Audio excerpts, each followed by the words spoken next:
I am in the studio with William Turner, staff writer of Ramparts magazine and author of a forthcoming book, Police USA, which will be published by Putnam. Invisible Witness, Bob's Merrill, the Garrison Case Award books. Mr. Turner is a former FBI agent. He wrote the inquest in June Ramparts outlining Garrison's case and the Press versus Garrison in the September Ramparts. This is not Mr. Turner's first appearance in our studio. Quite a number of years ago now, several years ago, Mr. Turner appeared over this station when he was originally in the process of leaving the FBI and made us no more popular with the authorities. So he's been a lot of places and done a lot of things since then. The second person we have with us is Mr. Harold Verb, who has been is a reporter for the Berkeley Barb and has also been doing some work at San Francisco State, conducting a seminar, I believe, on the assassination of President Kennedy and the Warren Commission report.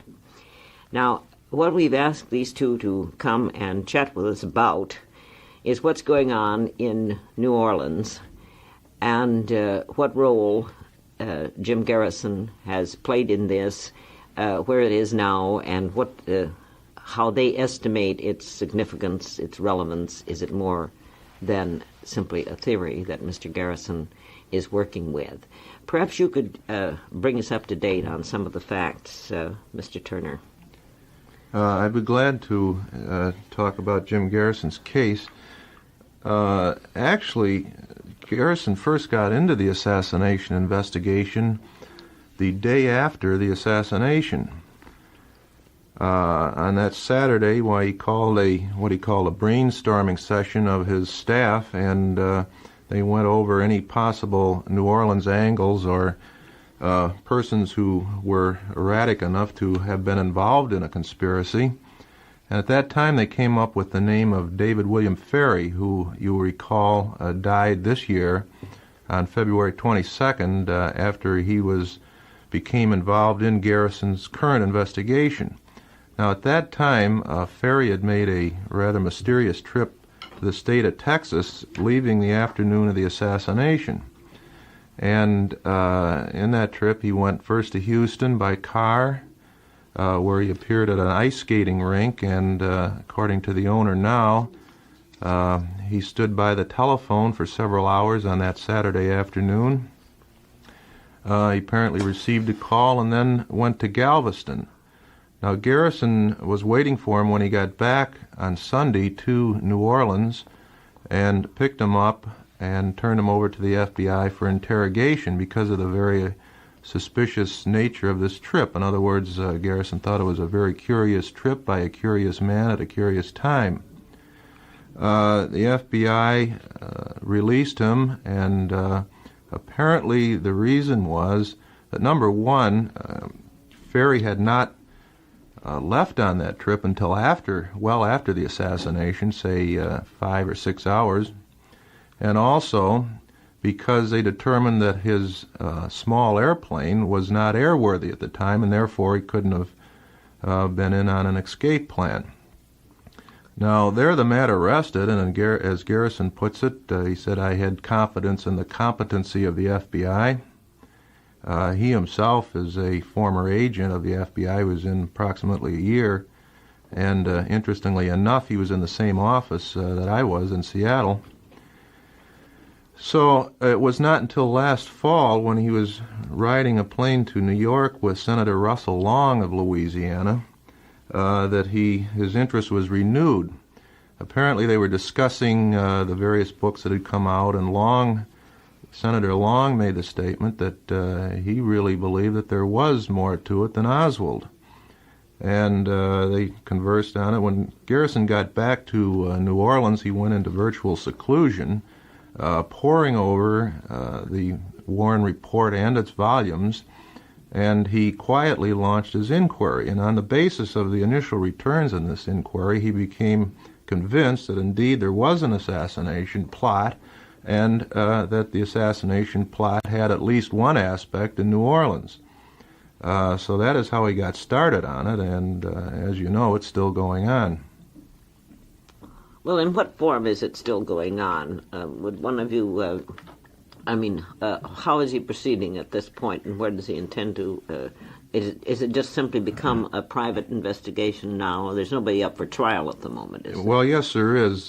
Clay Shaw is scheduled for trial, but let me put it this way, that Shaw was arrested, I believe it was the latter part of February, and through all kinds of legal maneuvering, maneuvering is the word of the judge down there, not mine.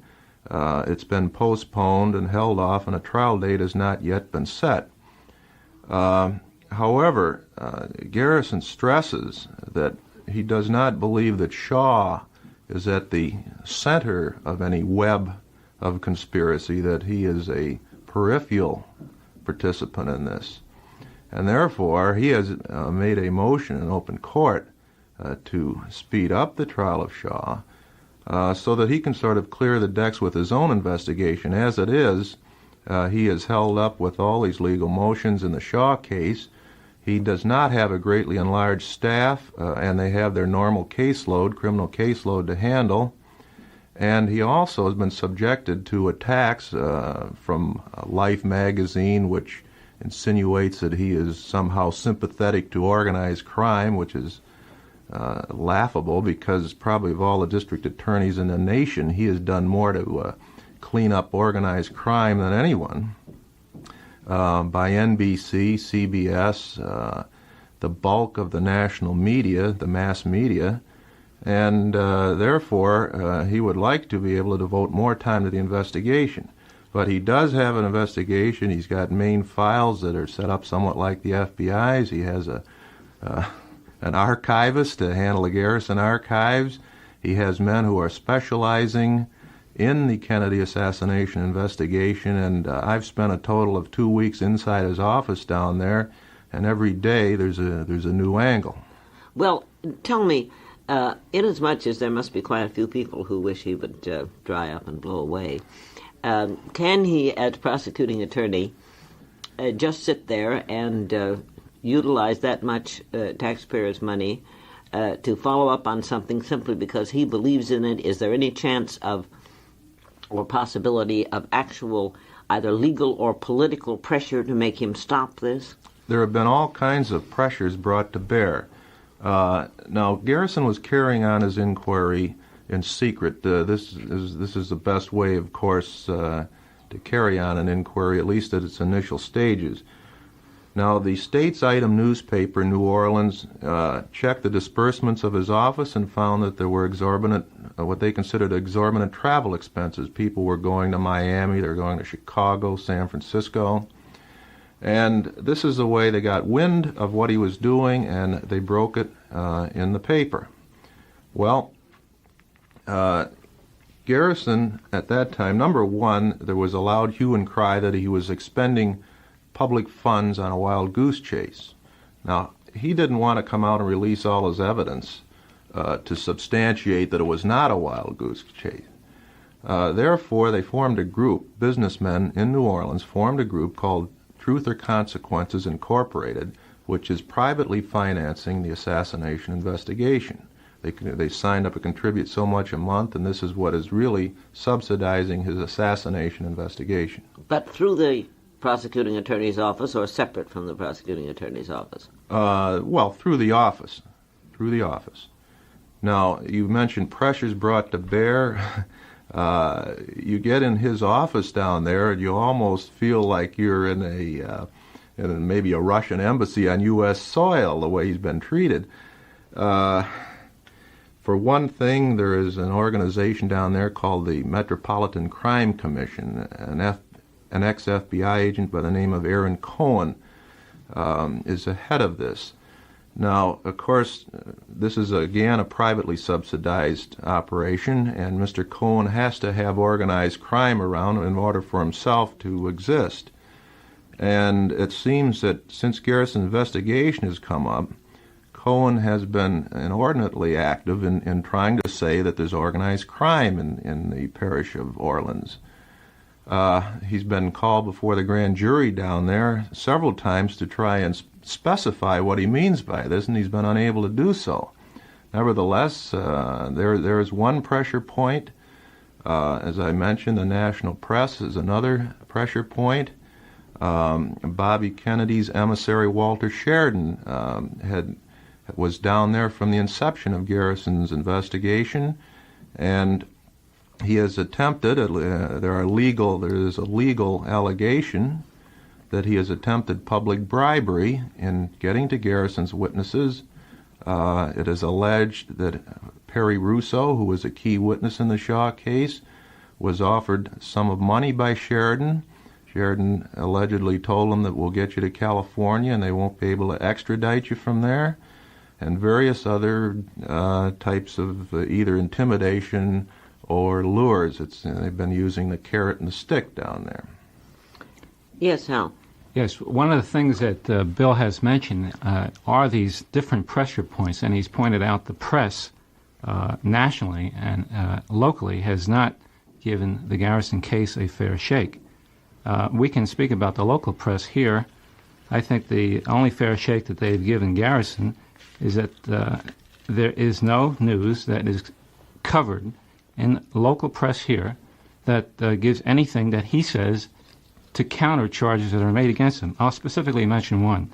For example, when Life magazine said that Garrison had been connected with the mafia, and this was reported in the press, Garrison had made an instant reply to that, and he said, "I don't even know Carlos Marcello," and that was the specific individual who Life magazine had tied him in with. "I wouldn't even know him if he were sitting right here next to me."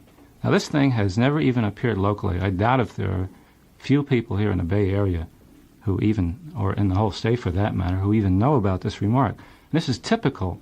NBC, CBS will present their program giving their version of what they say are both sides of the story, when in fact it is only one side. Yes, I believe you had something about some TV coverage that you wanted to talk about. Would this be the time that you would like to go into that a little more fully? Yes.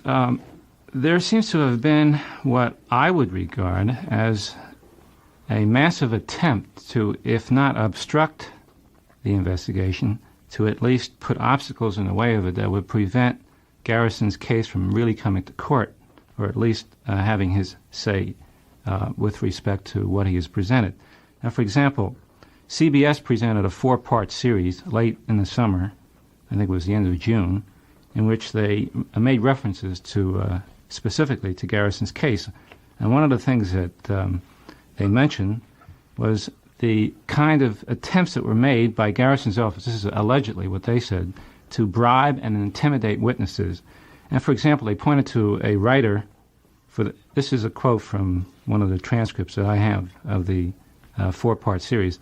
They said there was a writer for the Saturday Evening Post who said he had read transcripts of what went on at those sessions. Now, the fact is that there were never any such transcripts, and this writer had actually seen Scambra's notes.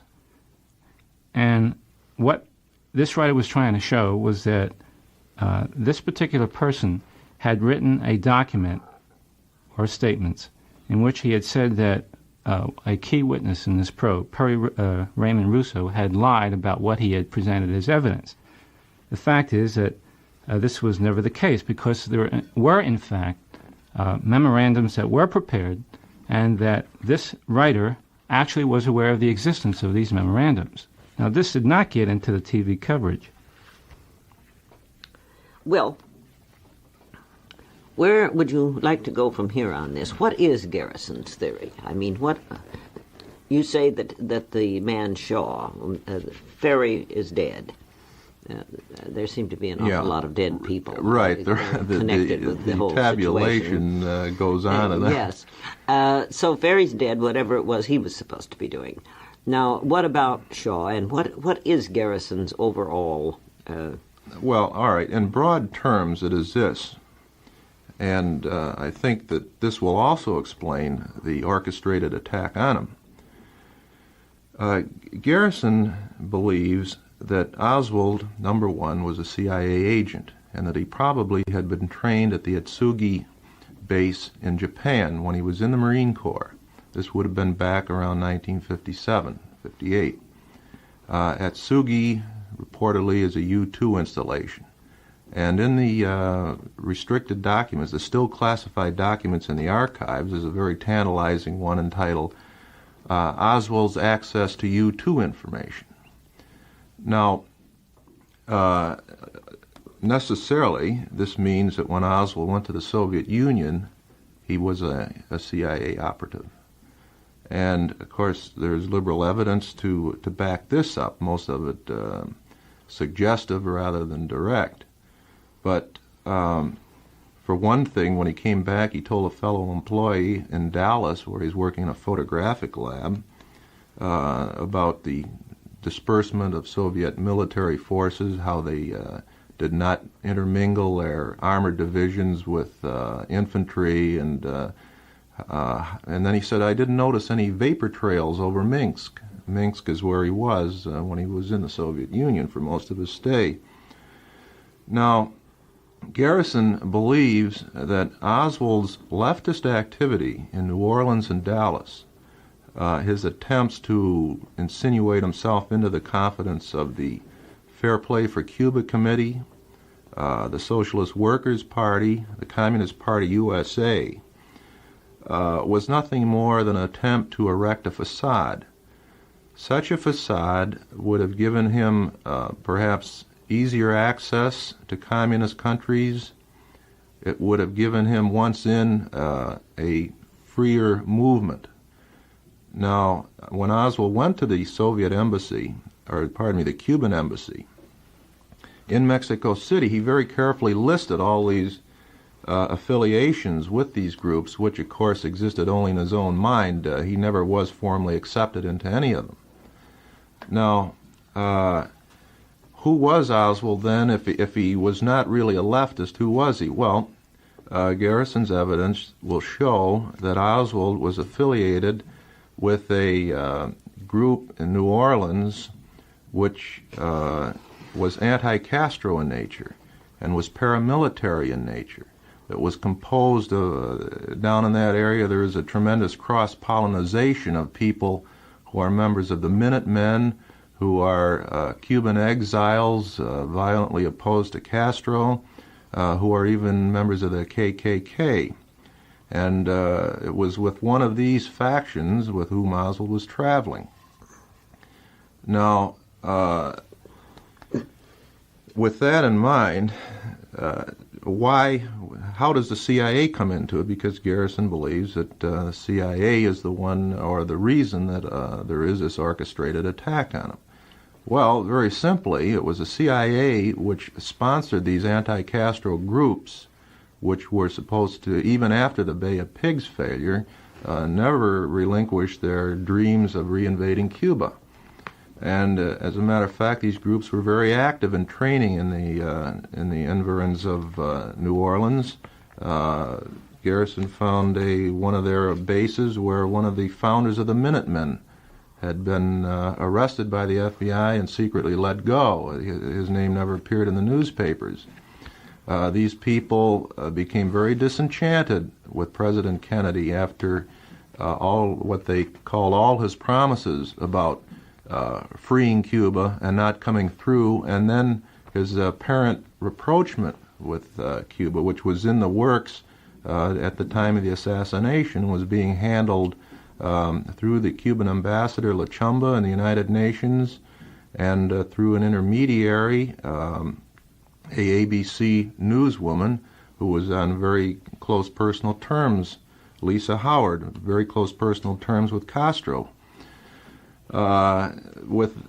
So what Garrison believes is these anti-Castro groups, which had been nurtured by the CIA, one of the factions, a spin-off from this group, got out of hand, set up Oswald as the patsy, and assassinated Kennedy in Dealey Plaza. In other words, he doesn't think that the CIA ordered Kennedy's assassination, but simply that a group that had been involved and financed by the CIA went its own way.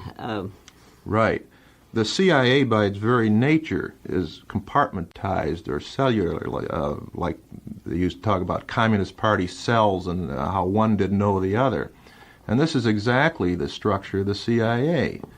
And it's very easy for one of these cells, CIA cells, to becoming so involved in deceit, duplicity, assassination, murder, to go off and do something like this. And the operation at Dealey Plaza had all the earmarks of a paramilitary type of ambush. There's no question about it. And Ferry and Shaw were involved in that group. Is that now the legal allegations against Shaw are that he conspired. It's a conspiracy charge in New Orleans with David Ferry and Oswald to assassinate the president. Garrison's legal bill of particulars states that a session in which they discussed and planned an assassination talk or particulars culminated in what happened at Dealey Plaza. And as I said before, however, Garrison has gone no farther in his charges on Shaw. However, he has independent evidence to back up Shaw's identity as Clay Bertram. As you may know, that is a big bone of contention. Shaw says he is not Clay Bertram. Garrison says he is. Now, Clay Bertram comes into it this way. Immediately after the assassination, a New Orleans attorney, Dean Andrews, who had handled what he calls the gay swishers in New Orleans, and also Oswald. Oswald apparently wanted his discharge changed, said that immediately after the assassination he received a phone call from this man whom he knew as Clay Bertram. And Clay Bertram was a man who had referred Oswald to his office. And he said that Bertram asked him if he would defend Oswald against the assassination charges. Of course, before anything further could be done, Oswald himself was killed. Now, as I say, it is part of Garrison's allegations that Clay Shaw is in fact the man using the name Clay Bertram, and this he intends to prove in court. Also, the facts of the conspiracy. Now, one of the allegations to prove this is that Clay Shaw met in Baton Rouge with Jack Ruby and with Oswald. And he has witness that will testify to this. So this is the case against Shaw, which, as I say, is up for. It has not yet been set on the calendar, but will come off late this year or early next. Does he have any witnesses who claim to have been a member of this group themselves? Or is this all inferential evidence? Well, do you know whether or not anyone within the little right-wing CIA, whatever you want to call it, type group that this plot took place in, according to him? Yeah. Is there anyone who was a part of that he has been able to get as a witness? Unfortunately, no, because obviously these people would be accessories before the fact, at the very least, if not participants, accessories after the fact, and certainly you talked about the mysterious deaths.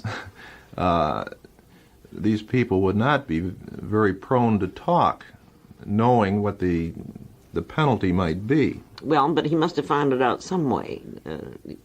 I wondered if by any chance it was a question of someone from the group informing, even if for reasons it would be very obvious that person being protected. Let me put it this way, then, that there have been people who have been within the group or on the periphery of it, who have been able to give him at least part of a story. No one has come... Well, that's what I was driving at. Right. I wasn't expecting that anyone who had helped to plan the assassination of the president would come along and say, I was a member of a conspiracy. Like former Minutemen, for example. Yes, there have been a couple of those. Because, for example, as far as I know, it's never been absolutely proven that such a group existed and that Oswald was a member of it. Well, anybody who had ever been in that group would be a valuable witness to that. This is true, much. right? You see, I was wondering what the depth was on the witness situation. Yeah, there has been no one, unfortunately, who has been able to tell them that, yes, I was in this group, yes, I was part of the assassination team at Dealey Plaza, yes, so-and-so and so-and-so shot from behind the grassy knoll I fence. understand that, Bill, but the point is that sometimes you have a group that might be composed of, say, 10 or 15 people, and that doesn't mean that there wouldn't be a minority even within so small a group that was doing something. But at least that any one of those 15 people could testify, the people who belonged to this group and who normally came to our meetings were so-and-so, so-and-so, and if Oswald and Ferry and Shaw were three of them, then that much would be established. It was that kind of evidence I was thinking. Elsa, there have been a couple of cracks in this little structure. There have been. Well, that looks as if he's gotten that far anyway. Yes, he has. And would this, does he think this is involved, well, you mentioned the fact that there was Cuban participation in these groups. Cuban exile. Yes. Yes, right. May I make a point about this? Very early in when the whole case about Garrison's investigation broke, there were charges that pro-Castro Cubans had somehow been involved, and some of the press had picked up the story that at first Garrison... This is pro-Castro Cubans. This is pro-Castro Cubans. Yes, this is the was he right, was he left. Right. That pro-Castro elements were involved in the assassination, and the press allegedly stated that allegedly Garrison had actually conceived of this as possibly one of the elements in the conspiracy. I'm talking about certain sections of the press. The fact is that at no time was this a possibility when Garrison launched his investigation. In fact, through all the investigations that he has conducted, there's one thing that does stand out, and that is that Oswald, who does play, of course, an important role in this whole case, all his associations during his entire trip, both through New Orleans and Dallas, were with elements that can be considered paramilitary right-wing groups, and that all his associations were primarily of a right-wing extremist nature. There is no evidence to show that he was, as the press had identified him, as a leftist. This was merely I guess it did come out that he had made approaches to certain left-wing groups, but I remember that within days, or at least very shortly after the assassination, that there was also a news item about the fact that at one time he had volunteered to train people to go in on the Bay of Pigs invasion. In other words, a completely contrary story. Now, that hit the press sometime very quickly after the assassination and then died. I never saw anything more about that, but I clearly remember this because it made a great deal more sense in the context of what one knew about Oswald, than the other story. And so I do remember it.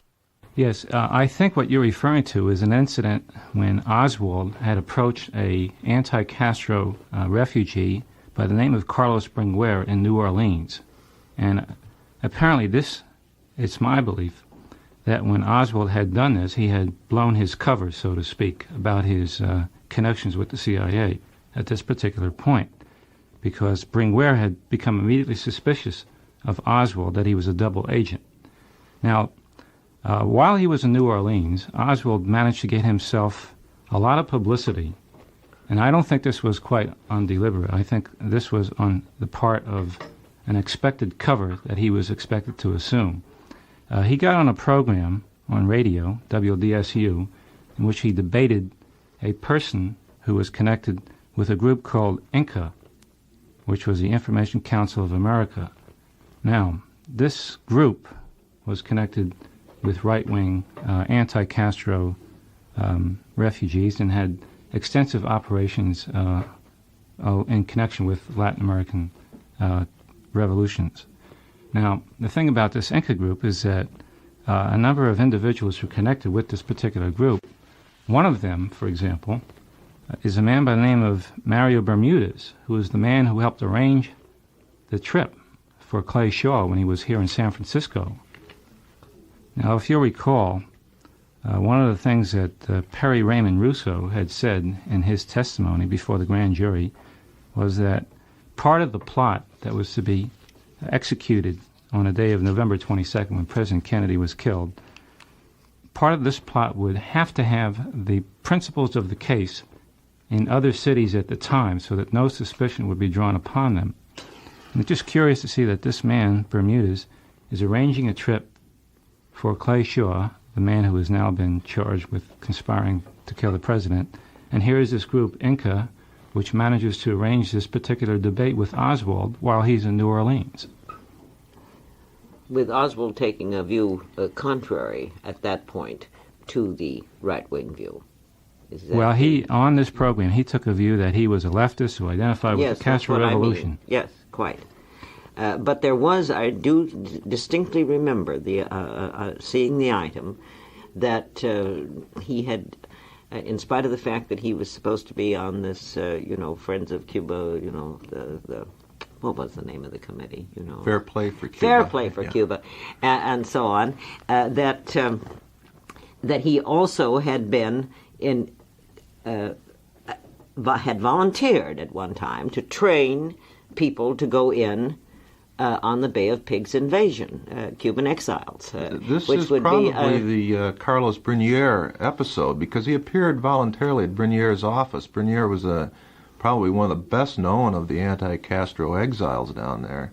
And he, as a sign of good faith, he presented Brunier with his Marine Corps drill manual or field manual. And Brunier felt that he couldn't be trusted and maybe he was a plant and had nothing more to do with them, although that little altercation where Brunier, when Oswald was out in front of the International Trade Mart with his Fair Play for Cuba handbills, and Brunier comes up in this little altercation, and Oswald said, well, go ahead, hit me if you want, Carlos. It almost sounds like it was staged. That Oswald really was trying to say, well, look, I'm on your side.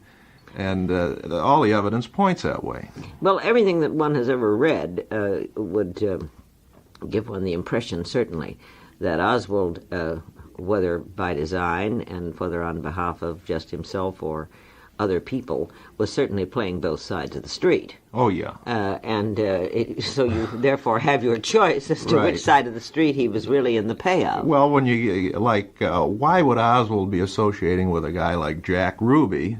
And Garrison has abundant evidence to show that he was. Why would he be associating with a man like that who really is apolitical, on the surface at least? This isn't somebody that Oswald would just pick up and associate with because he really didn't like nightlife that much to go to the Carousel Club. Well, what role does Garrison figure Ruby did play in it? Garrison feels that Ruby was manipulated in this thing, probably by the Dallas police. Now, Dallas police is too general. Probably by key people within the Dallas police. And for example,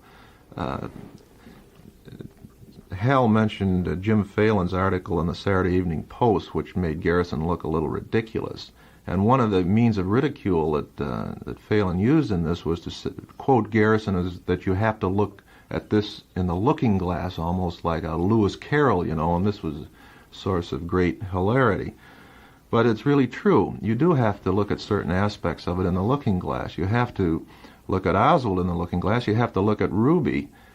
His facade was that he would go around in the time between the assassination and his own killing of Oswald, and he'd go down to the postal box, where Weissman's answers to his advertisement, the black-bordered ad wanted for treason President Kennedy, was coming in and say, oh, isn't that awful, and draw attention to himself there. He would go out in the middle of the night and call up one of his employees, Larry Crayford, at the club, and go out and photograph the billboard that says impeach Earl Warren. Isn't that awful? And these tender remarks about Jacqueline Kennedy and sparing her the ordeal.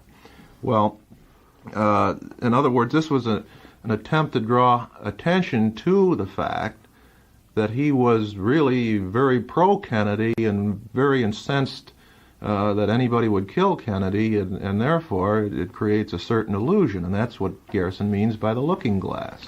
Yes, I can see that, but where does he think Ruby really was? Does he think that Ruby was a part of this conspiracy? And oh, certainly. And it's obvious that that if there were a conspiracy, that Mr. Oswald was very definitely the patsy. Yeah. Well, for example, whatever he expected to be, that's what he was. Yeah, I'll illustrate by the statement of one witness, sworn statement in Garrison's files. I shan't name the man, but it really doesn't make any difference. He's evaluated as probably a reliable witness. This man was an artist, sort of a transient artist. He'd go from town to town. He got a little bit on the shorts in Dallas, and he went into the Dallas. He went up to the H.L. Hunt's son's business office and asked, if he could give him a little dough or something. And H.L. Hunt's son said, well, I don't give out any. You go down to the Dallas Police Department, give them your Social Security number, and they'll take care of you. This man said he went down there. He gave his Social Security number. The officer fixed him up with some kind of a chit that would get him a full tank of gas, and he was given a little pocket money. And he said at that point, Jack Ruby came up and said, well, maybe I can get you at least a temporary job. And he said that Ruby gave him a certain amount of money, a nominal sum, and said, now you go down to Alexandria, Louisiana, and check in the Bentley Hotel there, and somebody will contact you further. Now this man and his wife corroborates this. They went, and the hotel records corroborate it. They went to the Bentley Hotel. At least they corroborate that they checked in there. Fine. His story is that he was no sooner in there than he was contacted by a man. His phone rang, come down to the lobby, and it was Oswald. And Oswald conferred with him and made what at the time he considered a very cryptic statement to the effect that very soon some Catholic leaders will be killed, which well, what did Oswald say he was supposed to do or anything? What did they confer about? He said he'd be contacted further. He would just corroborate or confirming that he'd arrived, and then there was no further contact. And after a few days, this guy left.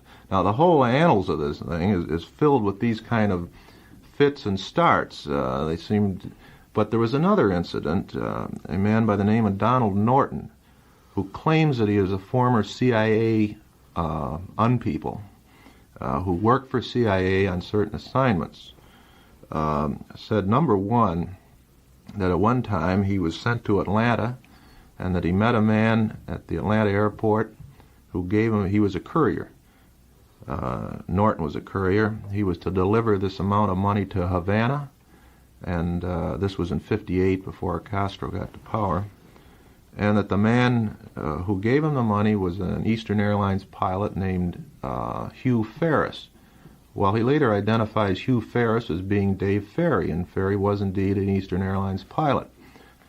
He also said he was on another courier assignment to Monterrey, Mexico, and that in the course of this assignment, he delivered money to Oswald, a man he now identifies as Lee Oswald. This was in September of '62. And then took documents from Oswald, he doesn't know what they were, and delivered them to Calgary, Alberta, Canada, where a man gave him the password. It's a fine day in Tulsa, and he was an oil firm employee, and he delivered the documents to him. He got paid by the assignment. He said he got $5,000 for that assignment. Now, again, this man has been subjected. You think it all happens on TV, but I guess I can guarantee it's just beyond that this thing is almost surrealistic at times. I feel it's too James Bondish to be true, but the facts are there, and it really is the way it's turning out.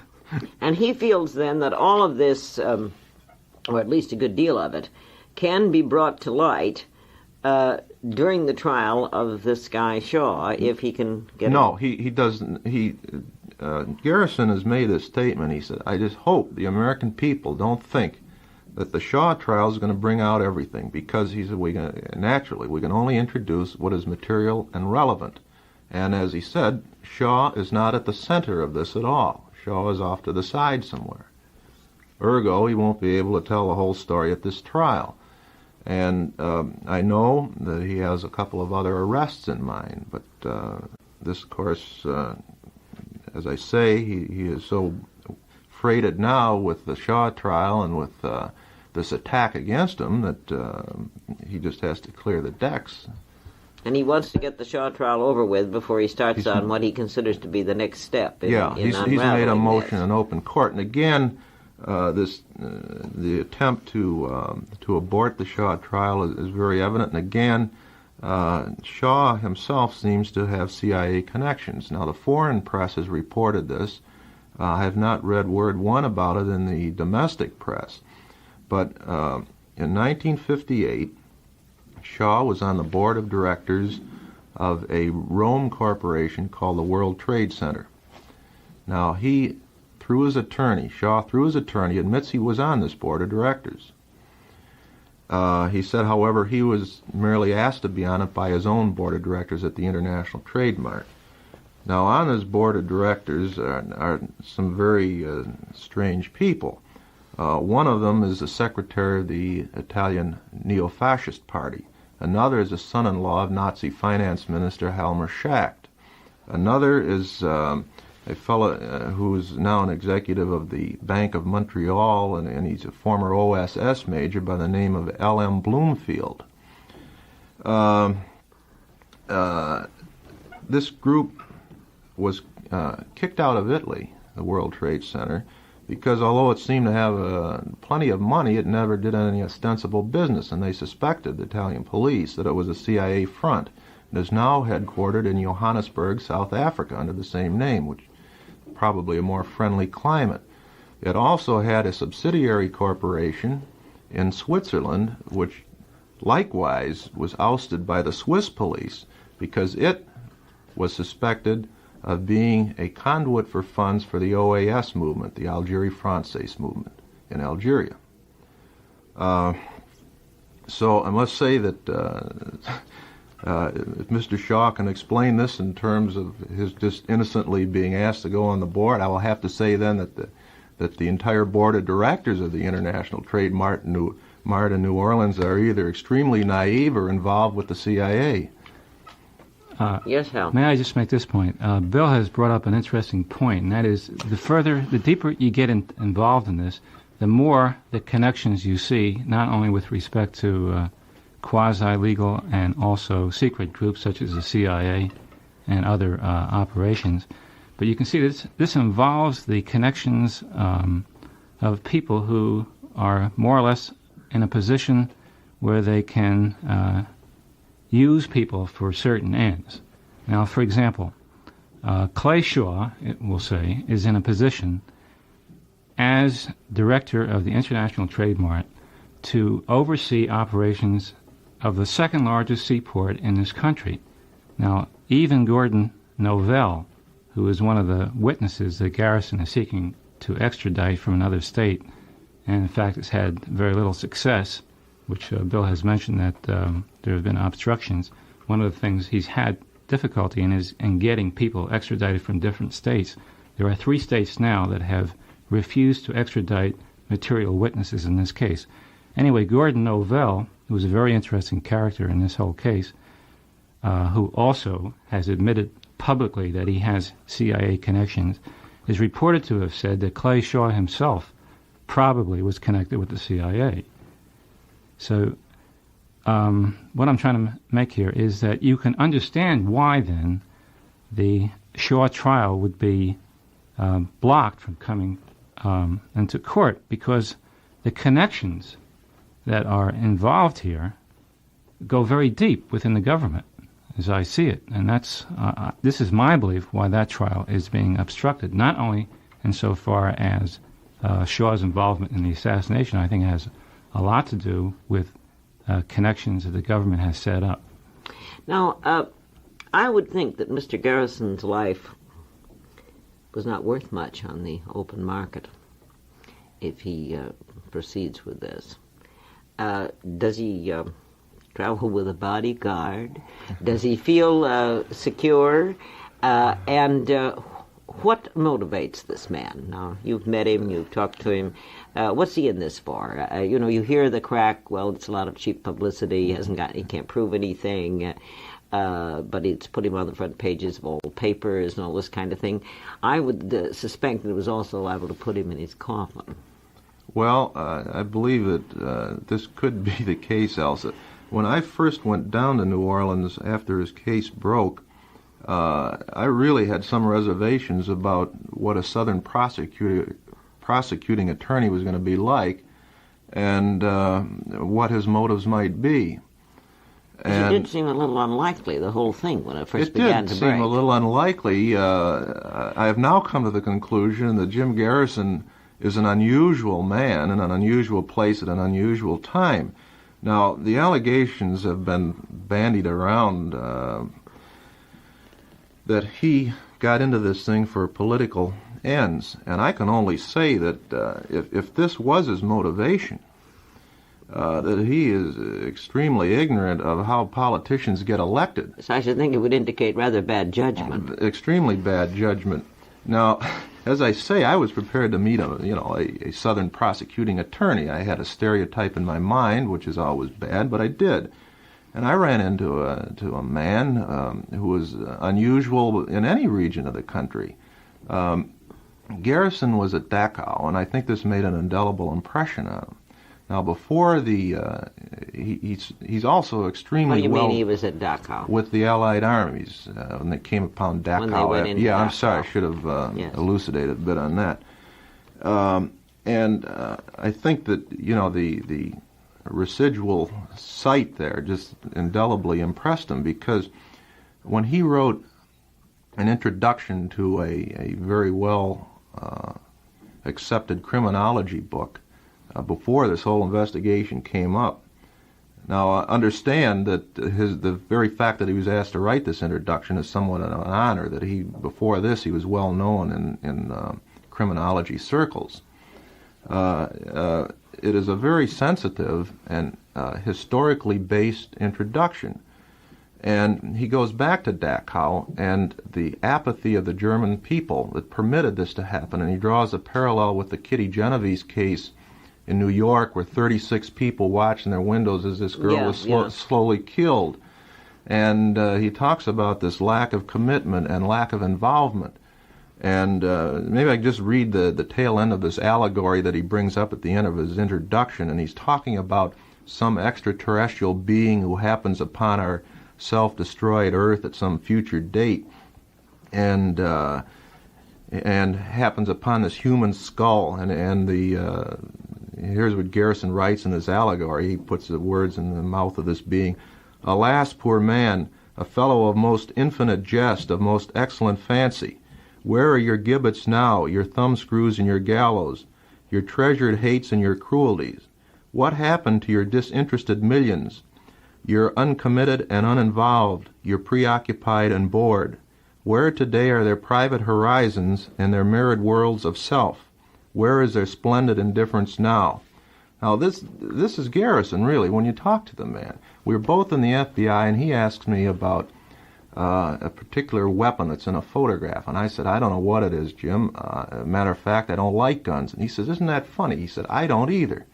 So he's a rather unusual prosecutor, and he's an extremely sensitive man. He told me, a year ago, before this whole thing started, he said, I was vis-a-vis Vietnam. I was what you might call a mild hawk. He said, I'm really a dove now. He said, this whole thing has changed my thinking. Now, if this is a fool or a knave or a political opportunist, so be it, but I just don't believe it. And I think that the press has portrayed him in this light, and they have portrayed him in this light in a very calculated manner. And I think that we have a very definite problem here in New Orleans. As Garrison puts it, I am probably the only prosecutor, not defendant, that has been convicted in the press prior to the trial. And if they can silence Garrison, and when I say they, I mean the orchestrated attack obviously from Washington, obviously involving the mass media, if they can silence Garrison, I'm afraid they'll be able to silence anyone. If they can portray him in an unfair light, I think they can do it to anyone. And I think that there's over and above, or maybe parallel to the issue of who killed Kennedy, there is this issue of the press in the United States. And it's completely slanted coverage of what is going on down there. Is there anything else you would like to say about what you envisage as the future progress of this before we close the interview? Well, either of you, or both of you. Well, I think that that, as I say, every day there seems to be a new development in Garrison's case. Not that it makes the papers, but internally. I have seen his evidence, practically all of it, at any rate, because I've, having researched the Minutemen a year and a half ago, and the Minutemen being involved in this thing, I would suppose that much of the information I have is valuable to his investigation. I would say that he has a very excellent case. It gets better every day, and if, as we both stated, that if we were back in the FBI and we could had 6,000 agents around the country, and we could get on that teletype and mark it urgent and send out these leads that this assassination conspiracy would be solved inside of 3 weeks and the conspirators would be in jail. But as I've outlined to you, Garrison has very limited jurisdiction, only within the parish of Orleans. He has encountered all kinds of obstructionist tactics from the FBI, from the national press, from the governors of the various states, from people within his own bailiwick, even from an infiltrator in his own organization, which CBS gave national coverage to, and CBS has yet to report that Dean Andrews has been convicted of perjury. So Dean Andrews, I take it, was the man you refer to as having infiltrated the Garrison. No, William Gurvich is the one who infiltrated down there, and then went on and made some very anti-Garrison statements, and saying that the man was didn't have a case. And this CBS interrupted its 4-part series to put Gurvich on.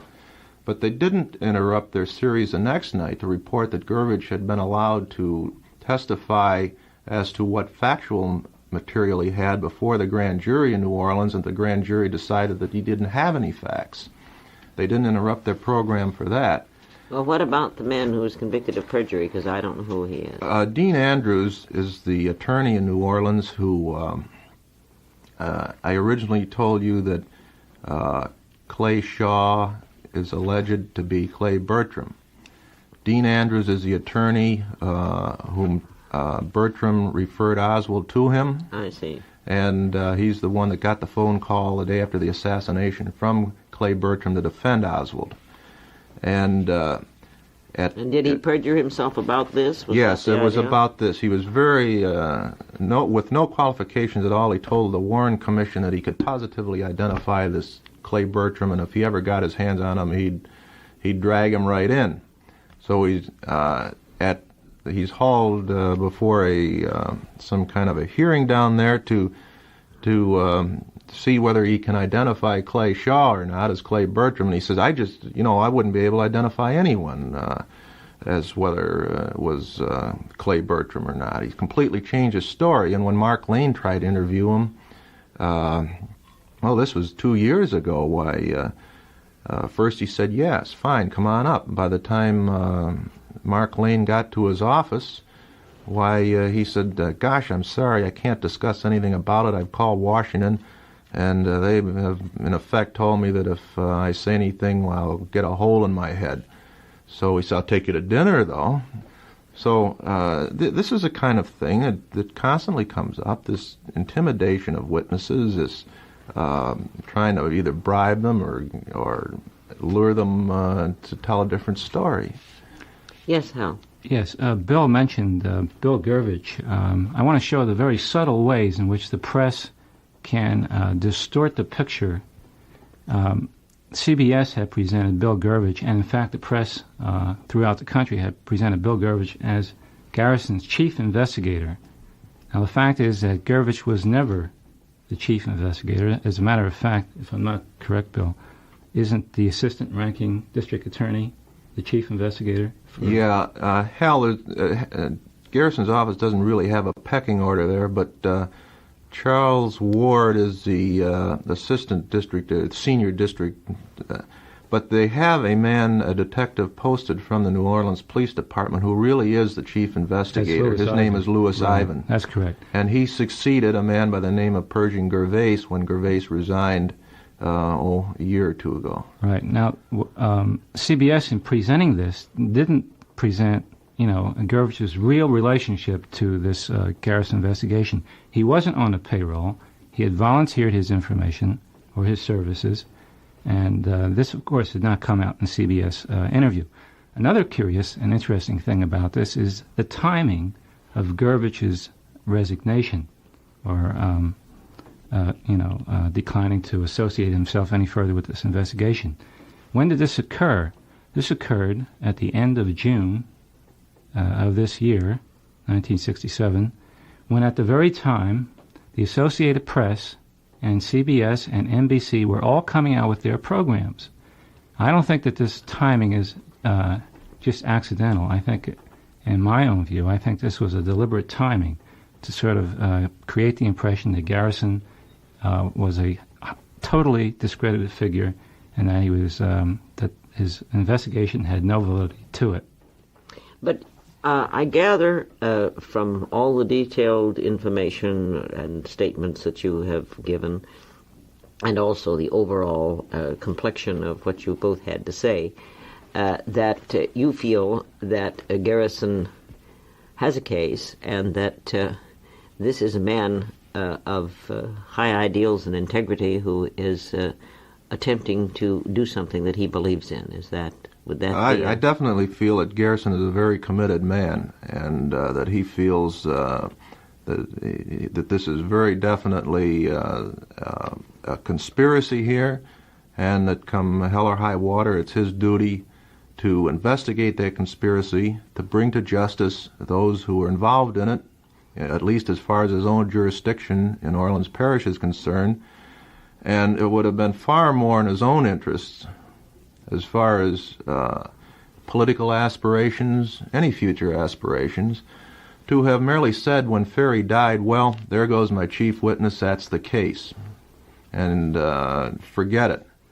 He would have had a much better chance of becoming Louisiana senator or whatever these aspirations are supposed to be. And I certainly hope he does have political ambitions, because I'd like to see a man of his caliber in high office. Well, as I understand it, he says that he's going to go on with this if it takes him the next 30 years. But I believe that now our time is up, and I want to thank you very much, William Turner and Hal Verb, for coming in to our studios. Before becoming a journalist, in his new book, Rearview Mirror, he takes a critical look at the FBI under J. Edgar Hoover and at the CIA over the last 50 years. Mr. Turner talks about his time at the FBI and his research for the book. It's 50 minutes.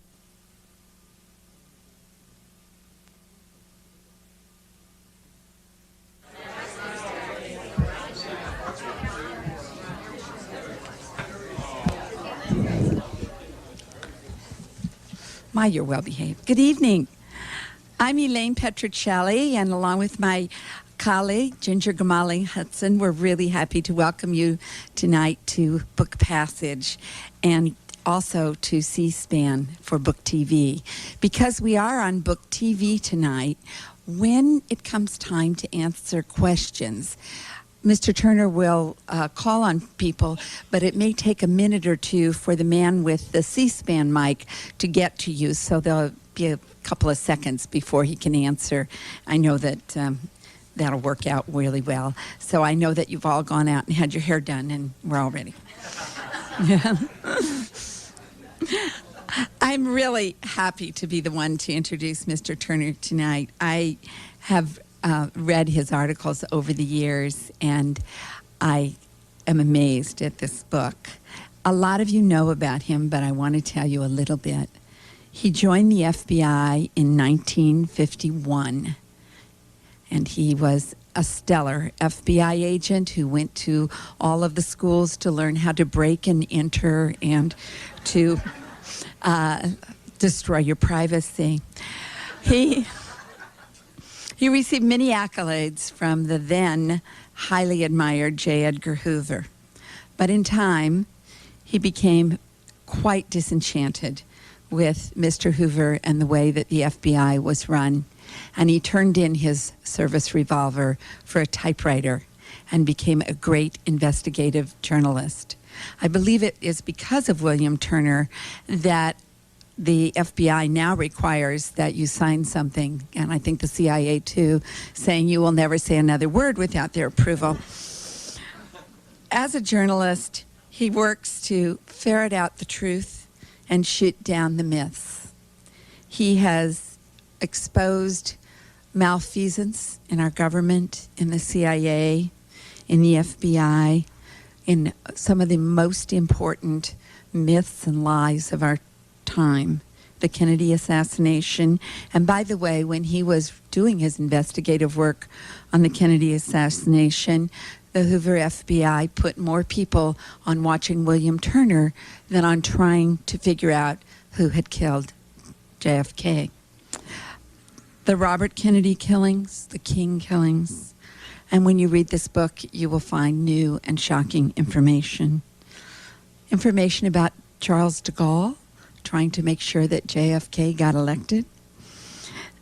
Operation Chaos with the farm workers and Cesar Chavez, where everything was being done to discredit him and them.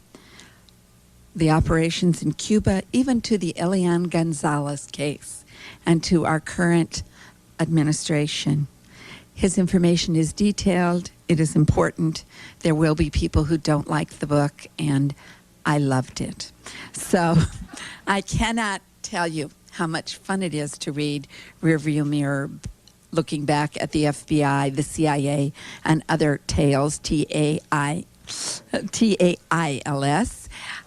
But more important than that, history will look at this book as an important chronicle of what really happened in the last part of the 20th century and the beginning of the 21st. It shows how abuse and manipulation in the past affect the present, and it is very important. So I am proud to welcome William Turner to Book Passage tonight.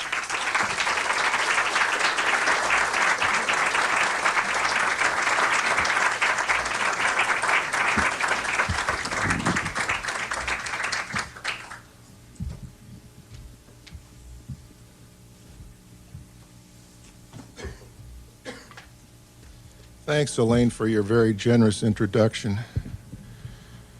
And I hope that the book lives up to the expectations that you raised for it. And thank you all for coming tonight. And thank you, Elaine, for inviting me to Book Passage.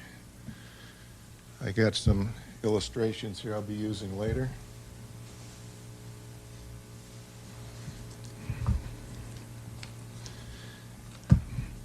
A few weeks ago, I was on with Phil Mateer on television, and we were discussing the FBI.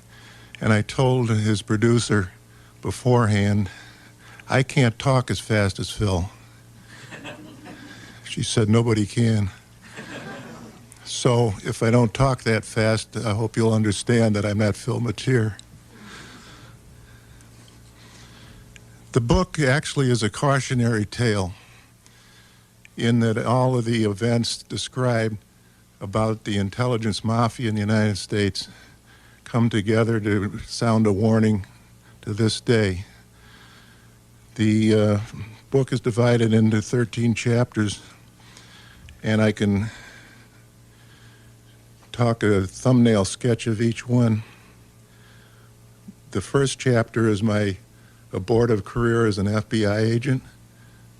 I came in all bushy-tailed, thinking that the FBI was the greatest law enforcement organization in the world. And I left disillusioned that it wasn't. The problem was the Red Scare in those days. Hoover was making a big fuss about communist USA, and ignoring organized crime because some of his buddies were mobbed up. And when I made an issue of this inside the FBI, I became the first whistleblower. I wrote to Congress, poking the tiger from inside the cage, asking for a congressional investigation of the FBI. Well, 40 years later, there may be one. In the meantime, I saw that the Bureau was developing willy-nilly by its own light. Congress did not have a firm hand on the steering wheel. It was driving practically no-handed. The FBI did what it wanted, so did the CIA, and that's what we have today. The blunder after blunder after blunder, and they're not doing their job.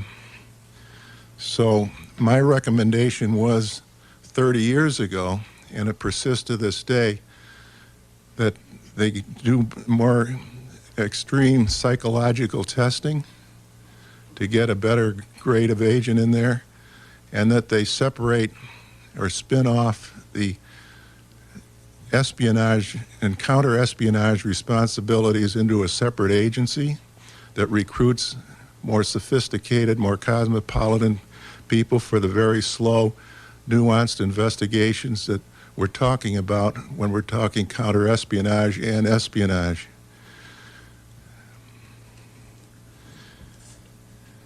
The second chapter is Oswald and the JFK story, the big story. When John Kennedy was assassinated in Dallas on November 22nd, 1963, the national magazine Saga was doing a profile on me as the FBI's first whistleblower. And the editors changed the assignment, had me go running down to Dallas as fast as possible to cover the assassination from the standpoint of the breakdown in security. And what I found was that 10 days before the assassination, FBI agents had talked to Lee Harvey Oswald. The Warren Commission said this came under the heading of rumors and was unsubstantiated. But in fact, they did. And in fact, I also found out from an FBI source that the FBI had been running Oswald as a potential security informant, a PSI, which meant that he was under FBI control at the time of the assassination, and accounted for the fact that the FBI did not turn over his name to the Secret Service, which had primary responsibility for presidential protection. The thing that Oswald was informing on was a Neutrality Act, the gun running there for a second Bay of Pigs invasion of Cuba, about which more I will talk in another chapter. But at any rate, Oswald as an FBI informant throws a whole new light on his role in the assassination. Chapter 3, Bugs and Black Bags. My favorite anecdotes are lodged in this chapter. The FBI conducted lawless law enforcement. The wiretaps were approved by the Attorney General, but the bugs were not. And believe me, they were promiscuous. The black bag jobs, I was trained in burglary, called surreptitious entry, at a sound school, which was not exactly a finishing school. The instructor, whose name was George Burley, taught me everything about breaking and entering in order to photograph documents, steal documents, and gather evidence and intelligence. And these were also uncontrolled by the Attorney General. The black bag jobs were not known to the Attorney Generals. They were lawless, and they were run on the Hoover's authority only. I remember being in the basement of a house after having picked the lock and gone in to plant a bug, and hearing footsteps in the floors above me. And I cringed and wondered if those footsteps would come down to the basement stairs. and I decided what to do. I had no identification as an FBI agent, and I was supposed to deny that I was with the FBI if I was caught. So there was a consensus among those of us who did the black bag jobs that we would simply act like burglars and knock out whoever intruded upon us. So I think I got a dose of what all of this was about when George Burley told me, well, Bill, you're from the Seattle office. Possession of burglary tools in the state of Washington can get you 7 years. That jarred me into the reality that we were engaging in lawless law enforcement, and I became a critic of that type of law enforcement. In fact, when I wrote an article in Ramparts after leaving the FBI, exposing the lawlessness in bugging and tapping and wiretaps and black bag jobs, Hoover stopped them. Ramparts Redux, blowing the CIA's cover. The CIA was operating in the 60s a bunch of domestic organizations such as the Asia Society, the American Federation of Teachers, the Kaplan Fund, and various nonprofit organizations as conduits for funds going to the focus of their activity at that time, which was the Caribbean and the Castro regime. And Ramparts blew the cover.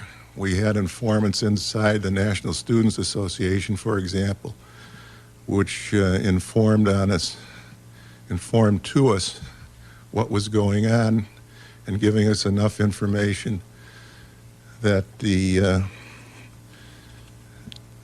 whole operation could be exposed. Well, the CIA found out about it, that we knew about the NSA, and they were going to hold a press conference to try to marginalize the whole thing, a limited hangout.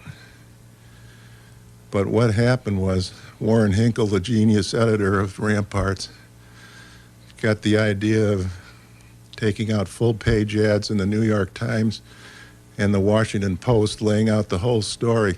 So we preempted the CIA, and all their covers then just fell like a row of dominoes. They were mad.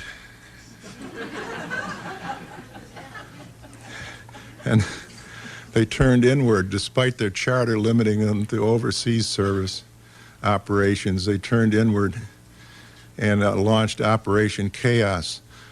My CIA file shows Operation Chaos, and then it's all black. So I don't know what they did to me. But there was an Operation Disruption, and according to the Freedom of Information Act documents, attempts to close down Ramparts by getting at our finances and shutting off our lifeblood of newsstand sales.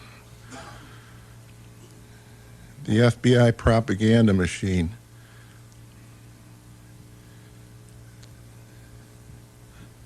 Catherine Kelly was the wife of Machine Gun Kelly.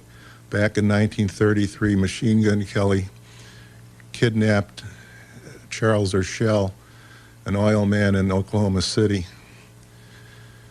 and took Urschel around the country, and finally the FBI found him when they found about a plane flying overhead of a ranch, and it was one of the FBI's great stories.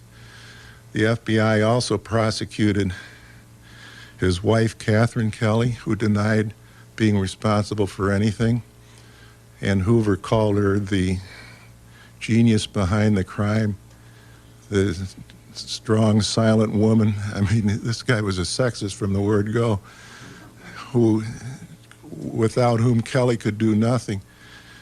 The problem was there was an FBI laboratory report that said Catherine Kelly did not write the ransom notes, and that was the only evidence they had against her, was an accusation that she wrote the ransom notes. So the FBI for 25 years denied the existence. When I was in the Oklahoma City office, a senior agent came up to me and gave me the lab report with an accompanying note that when a federal judge ordered her released until the FBI produced their file, the FBI was not going to produce their file because it might embarrass the Bureau. So she was in a legal limbo for all those years. The Farewell America plot. Elaine mentioned de Gaulle. And in fact, this Farewell America was a book produced by French intelligence with the authorization of de Gaulle in an attempt to influence the Bobby Kennedy campaign. The book was published in Europe. They were attempting to get an American edition published, and it alleged that there was a vast conspiracy of the military-industrial complex to kill John F. Kennedy, and the whole operation, the whole project was aimed at influencing Bobby Kennedy's election. Well, as soon as Bobby Kennedy was assassinated, French intelligence folded its tent, but not without getting to me a copy of the Zapruder film, the famous film which shows Kennedy being rocked violently back in the seat cushion of his limousine at Dealey Plaza. And the indication from that is that a shot came from a frontal zone. So the French wanted to get that out. I showed it at college campuses around the country, and instead of being the proprietary property of Life magazine, it became the domain of the American people, which deserved to see it in motion picture form, which the Warren Commission never did. The Garrison Commission, I was an investigator for Jim Garrison at the same time I was writing for Ramparts. From my FBI experience, I know he had a very valid investigation, and I helped him as much as I could, but the whole dice were loaded against him. The CIA had an Operation Nightingale, which was to suppress any information that would indicate there was a conspiracy in the John F. Kennedy assassination, and also to beat down any representation that Garrison had a legitimate case. The FBI at the same time was wiretapping and bugging him and calling on its press assets to smear him. So Garrison really, in the public light, never had a chance. And that's a reason that until JFK, the movie, came along with Oliver Stone, that the American people really thought that he was some kind of a charlatan who was prosecuting Kay Shaw for sexual reasons, which was totally untrue. Jim was a very sensitive guy, and he would not have done anything like that. The media circus documents Operation Nightingale and the media assault on Garrison to try and destroy his investigation. Deadly Secrets, a stealth war against Cuba. At the time that John Kennedy was assassinated, two things were going on, parallel tracks. Bobby Kennedy was conducting an operation called Mongoose, which was aimed at destabilizing Cuba and conducting military commando assaults on its shores, destroying military installations, all with an eye towards the eventual second invasion of Cuba, conducted by my informant, Harry Williams, and his force from the Dominican Republic, and a man by the name of Manuel Artemi from Nicaragua. That was all set to go. In fact, the infiltrations had started when John Kennedy was killed. The parallel track was that John Kennedy was carrying on secret negotiations through his trusted aide, Bill Atwood, to normalize relations with Cuba. And in fact, they had gotten to a point where when he was killed before he left for Dallas, he said, "I want this finalized after a short trip to Dallas." Well, he never returned from Dallas alive. And Lyndon Johnson, as relayed by E. Howard Hunt, told Harry Williams, "I don't want a thing to do with you goddamn Cubans." So he turned his sights towards Vietnam. And therein may lie the secret, as Gorbachev said, as to Kennedy's death. Escape from the CIA. This is a helicopter escape from the Mexico City jail in 1971, and the escapee was Joel Kaplan. His uncle had the Kaplan Fund, which was a CIA conduit, exposed as a CIA conduit later on.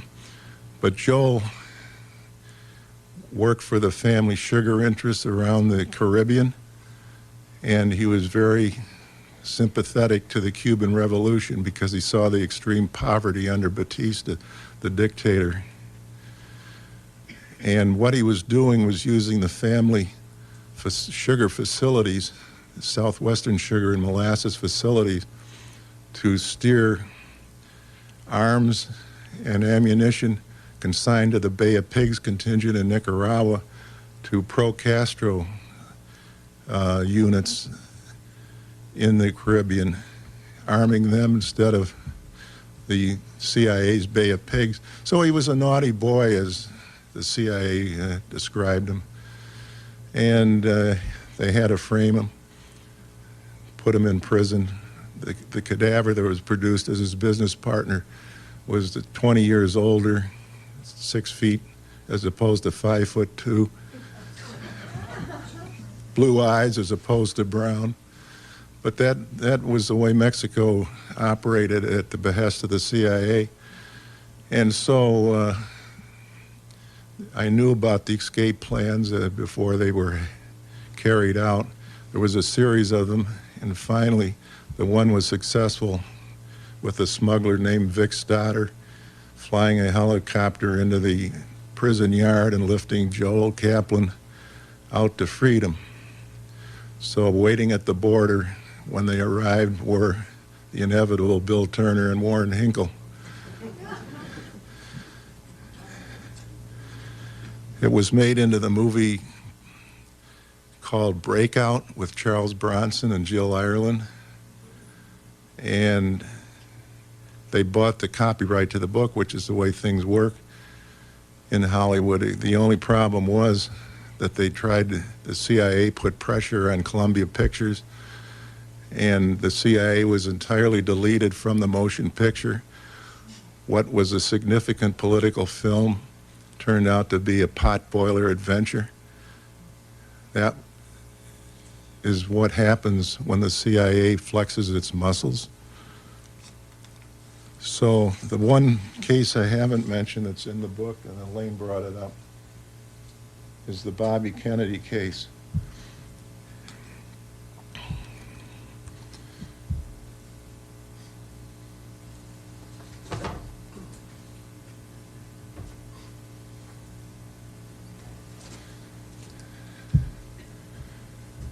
RFK is dead, proclaimed the newspaper headline. And this was just as Bobby had claimed victory in the California primary in 1968 and was set to end the Vietnam War once he became president. He was also set to reopen the investigation of his brother's death by controlling the Justice Department. I say untimely death because of the exquisite timing of his assassination. If he had been assassinated earlier, it would have been useless to talk about him ending the Vietnam War. But after Bobby Kennedy was killed, the pundit said, well, he would have gone on to become president of the United States, that he would have gotten the nomination, the Democratic nomination from Hubert Humphrey in Washington or in Chicago, and that he would have then gone on to beat Richard Nixon in the general election in November. Since he was killed, most of the 58,000 American boys who were killed in Vietnam, the majority of them were killed after Nixon assumed power. Not to mention how many Vietnamese kids were killed. So at first I said, well, this looks like an open and shut case. We have a guy caught red-handed, smoking gun. He was able to squeeze off 8 shots. That's all the cylinder held. He was overpowered before he could reload. He assaulted Kennedy from the front. That's it. The LAPD crime lab, which we now know is kind of corrupt,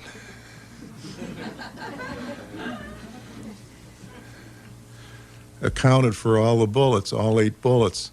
One was lost in the ceiling interspace. Another was, the other 7, as a matter of fact, were all recovered from the bodies of the various victims. Kennedy was the only one that was killed. And that ended it as far as the LAPD was concerned. They set up a special unit senator to investigate the case, and all they did was cover it up.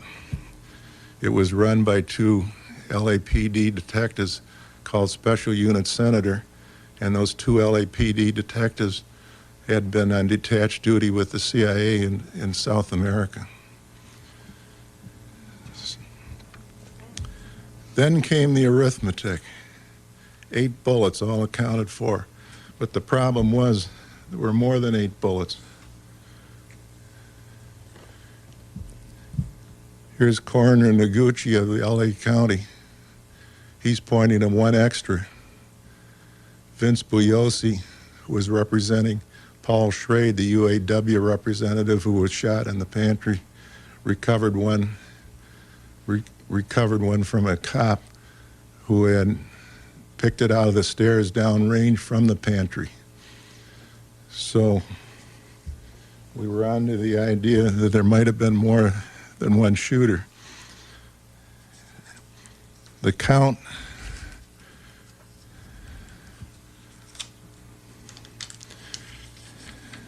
came to 10 or more. I'm reading here from a declaration furnished by Dr. Michael H.L. Hecker, who did the Watergate tapes. He's an acoustical expert. He was with the Stanford Research Institute, and we commissioned him to do a study of the audio tapes. So this is his report. During the week of November 15th, 1982, and again during the week of December 13th, 1982, I examined 3 tape recordings, which I was informed were made by news reporters covering the victory speech of Senator Robert F. Kennedy given at the Ambassador Hotel on June 5th, 1968. The recordings were labeled with the names of the news reporters. West Tape, Andrew West, Mutual Broadcasting Company. Smith Tape, Howard K. Smith / Bill Lawrence, American Broadcasting Company. Brent Tape, Jeff Brent, affiliation unknown.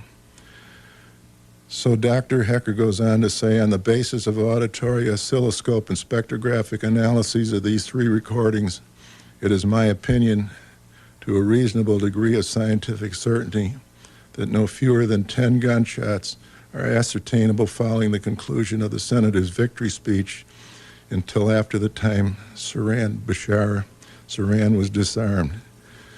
So there we have at least 10 shots. The geometry, that was the arithmetic. The geometry was this. Senator Kennedy was hit by 3 shots from behind. The fatal shot was 1 to 3 inches upward coursing to the rear of the head. Saran never got closer than 3 feet at the front. I think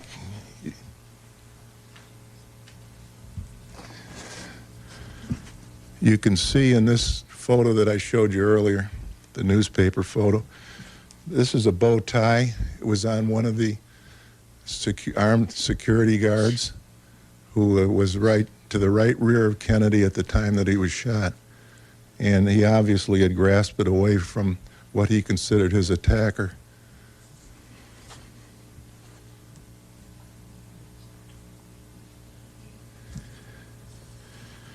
So Vince Bugliosi made the comment, the time has come to look for the members of the firing squad that night.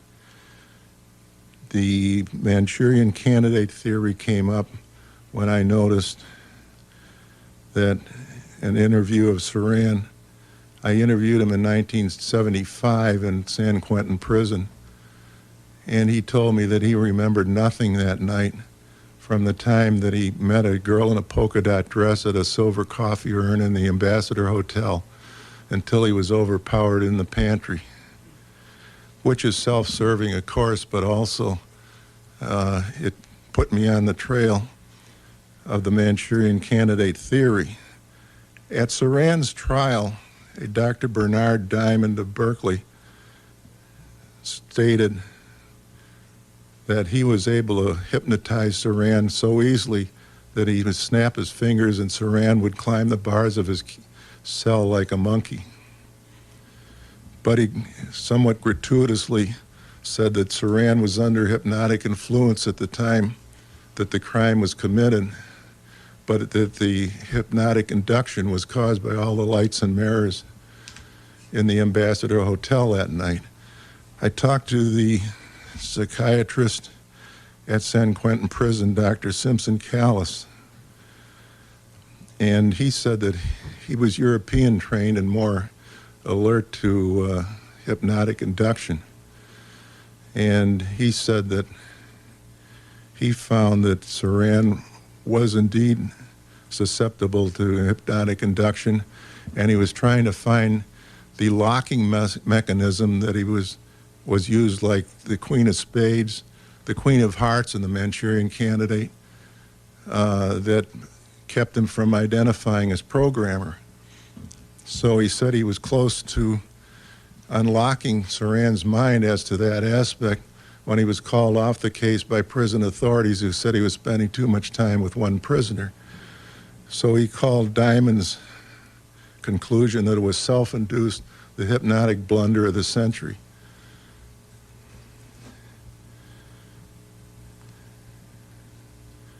So who is the suspect for programming? Well, the CIA had a program during the 50s, experimentation called MK Ultra and mind control. And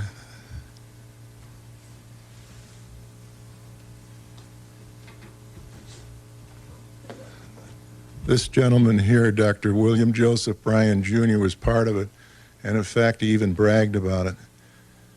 But the important thing to know about Dr. Bryan is that he was in civilian practice, and one of his most famous cases was the Boston Strangler case.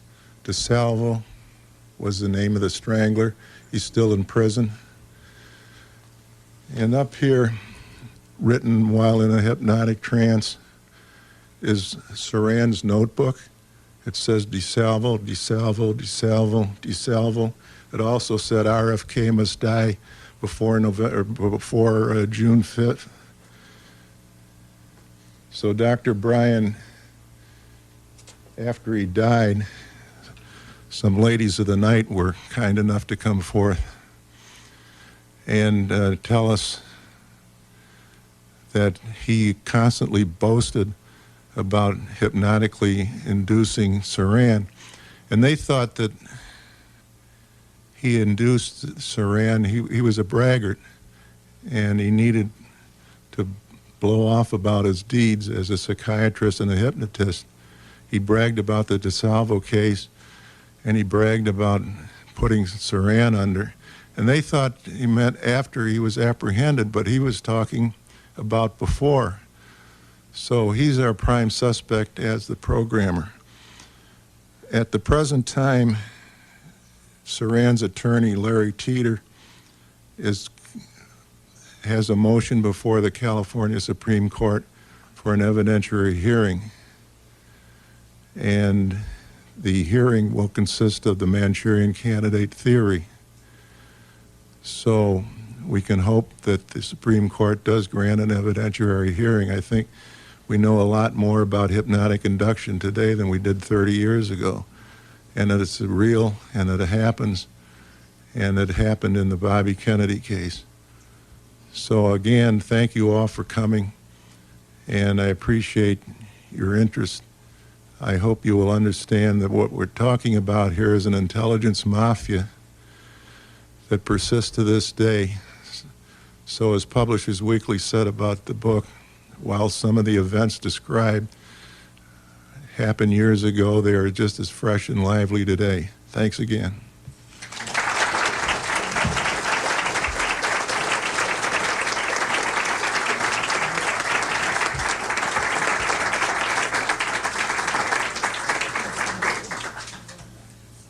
Do we have some questions? Yes, sir. Thank you for your presentation. You have a wonderful story. I wanted to ask you a question about how to have a Freedom of Information Act performed. And is there 3 people in Marin County that you might be able to suggest I get in touch with who can inform me if I'm being tracked or traced? If you're being tracked, you want to get documents under the Freedom of Information Act? Yes, You have to ask the specific agency, if I it's have, the FBI. but there are 5 or 6 different agencies with all their security things, and I know that I made an initial inquiry many years ago, which indicated I should indicate where every place that I have lived. And I am 62 years old, and I've had about 65 jobs in my life, and I can't remember all the places that I've lived. Well, they'll use it, if you don't give them the information, they'll use it as an excuse for saying, I can't identify this person. But the point is that I'm emotionally involved in it myself, and I want to find somebody that can help me do it. You know, is there anybody that can do it for me? Well, there are attorneys that specialize in that. I don't have any in my hip pocket as to which specific ones, but there are. What are the key words for the attorney, or the title, or how do I identify them? The Freedom of Information Act. Freedom of Information Yeah. attorneys? Yeah. There are attorneys that's a specialty with them. They're mostly in Washington. Oh, that's where all the information is, obviously. Yes. Very good. Thank you for your service. Sure. Yes, sir. Are you aware of the existence of a photograph of Lee Harvey Oswald and LBJ's sister? No, I'm not. Can you tell me about it? Privately. Okay. Fair enough. Yes. I was interested in some comments about what happened at Wounded Knee. I had read some accounts that there had been a political assassination program of members of the American Indian movement with the help of the FBI working on the intertribal level, that something like 30 or 40 members of the movement had been murdered leading up to the Wounded Knee incident, and also specifically anything about Leonard Peltier. Well, Leonard Peltier deserves a new trial. I think there's a paucity of evidence that he killed the 2 FBI agents. I conducted defense investigation for the American Indian movement at Wounded Knee right after it happened. And I worked the Custer cases, as they call it. And as far as the present situation, however, I'm not up to date on it, so I can't answer that. Yes, sir. Would you care to comment on the series of revelations of FBI bungling in the laboratory that have come to light in the last couple of years? In the laboratory? Well, not only the laboratory bungling, but this recent case of loss of laptops and so on. I mean, it sounds to me like they don't have very good management systems. Well, the Attorney General has just hired at a cost of $700,000 the Anderson Company to straighten them out on how to keep a computer inventory. So But that's not the real problem. The real problem is we got to go back to ground zero with the FBI and start over, because it got off to a bad start under Hoover. It's insular, self-protective, it'll cover up. It's a subculture that is very arrogant. And we need an attitudinal adjustment for one thing, and we need different recruiting, and we need more psychological testing of FBI agents before they get in. If I could follow up, sir. Is there a different kind of oversight required than what presently exists? I mean, what can we do to really fix the problem of mismanagement? Well, years ago when I was in the FBI and immediately thereafter, Hoover was so untouchable because, I mean, if you attacked him, you were a communist. And he also had a tremendous public relations genius. There used to be a saying in Washington, an aphorism, that when other agencies blunder, they make excuses, and when the FBI blunders, it just makes another movie. And so he was untouchable. He was bulletproof. There was no going after him. And that continued and continued until the blunders now are so severe and so compacted that Congress finally has to exert some oversight. And I think they need a commission to go back and start over with the FBI. For example, under Louis Freeh, the FBI on its own initiative took on anti-terrorism overseas. Well, that's the CIA's jurisdiction. And besides, what would the FBI think if the Brits sent over, if the British embassy in Washington was bombed and the Brits sent 100 Scotland Yard detectives over to take over from the FBI? What would the FBI, they'd scream and yell. Well, they're doing the same thing to the Yemenis and the Saudis and the others.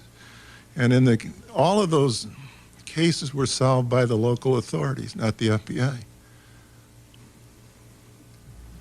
Yes? It seems to me that what you're talking about is creating a new, more effective FBI, essentially a new and more effective political police in America. A political police seems to be a function in every democracy, France, Britain, and so forth. Democracies don't seem to function without them, but they're not particularly helpful for the citizens. Isn't it in our interest to have an incompetent, hidebound, useless FBI? Shouldn't we be thanking J. Edgar Hoover for his effective dismantling of the political police in our country? Your logic is impeccable.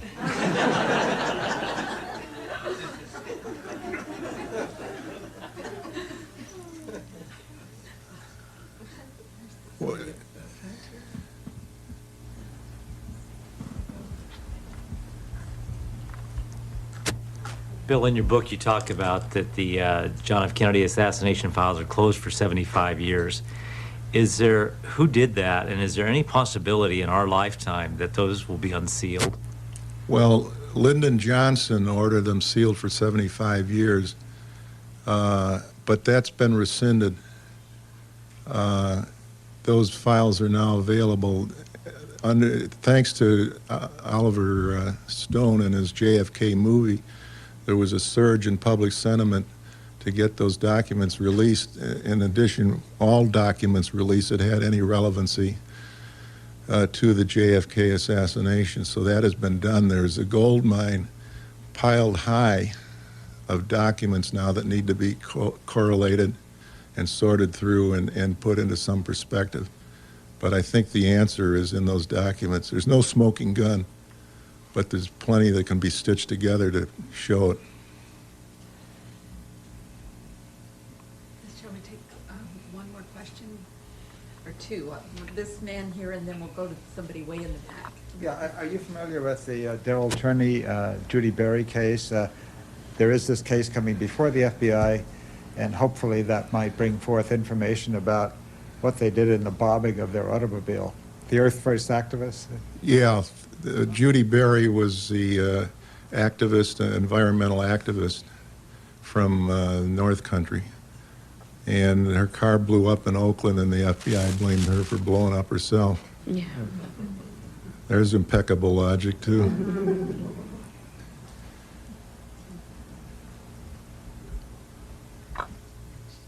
way to the back.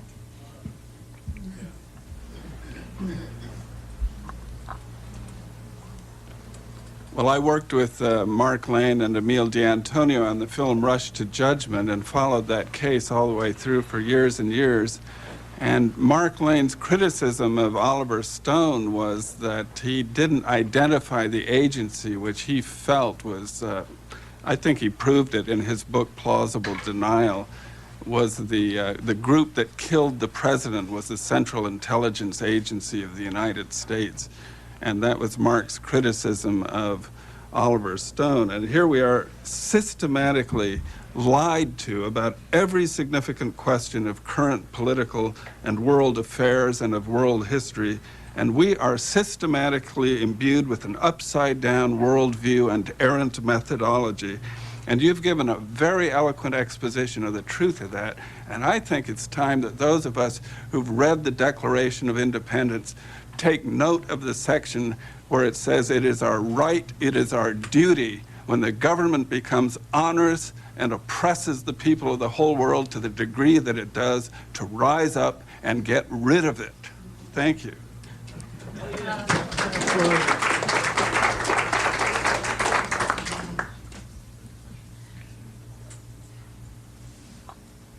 The lady in back there.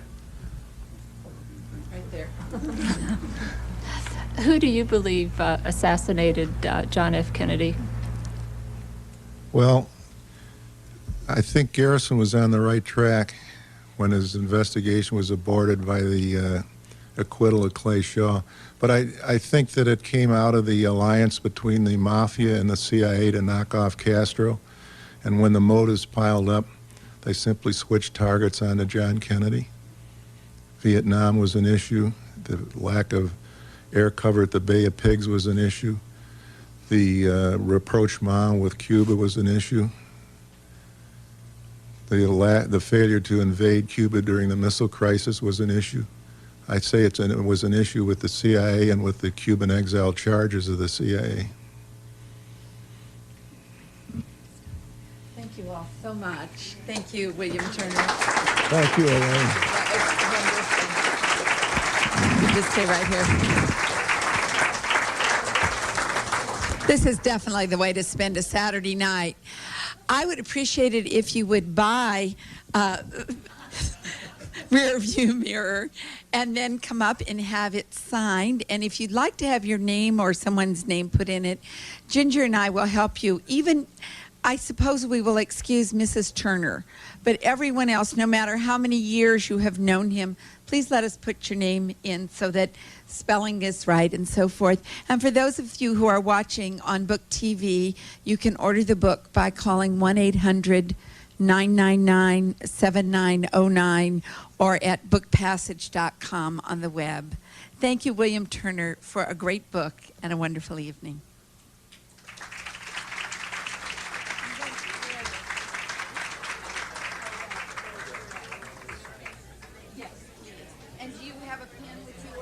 William Turner was a special agent for the FBI from 1951 to 1961.